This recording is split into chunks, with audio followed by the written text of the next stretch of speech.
কবিতার নাম ঝুমঝুম বৃষ্টি, লেখক শামসুদ্দোহা তুষার। যা আছে তা আমি খুঁজে পাই না, যা চাই তা আমার না। ত্রিপট ত্রিভুবন অরণ্যের চাদরের আবরণ, রাতের জোছনা দিনে সূর্যের কিরণ, অভাবক ভাবক মিলে মিশে এক একাকার। দক্ষিণা বাতাসে উত্তাল ঢেউ সাগরের প্রাণবেশে, দু একটা একচালা ঘর। রোদ বৃষ্টি ঝড়ে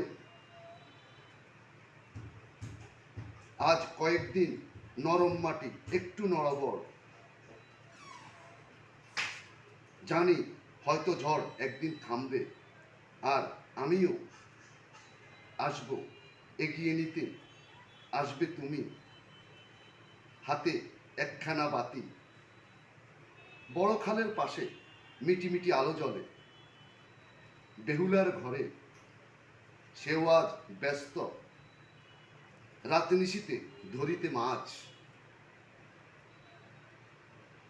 বড় খালের পাশে দুপুরে রাত, নিস্তব্ধ আকাশ, নিস্তব্ধ গোটা পৃথিবী, শুধু আমরা কজনা আর ঝুমঝুম বৃষ্টি।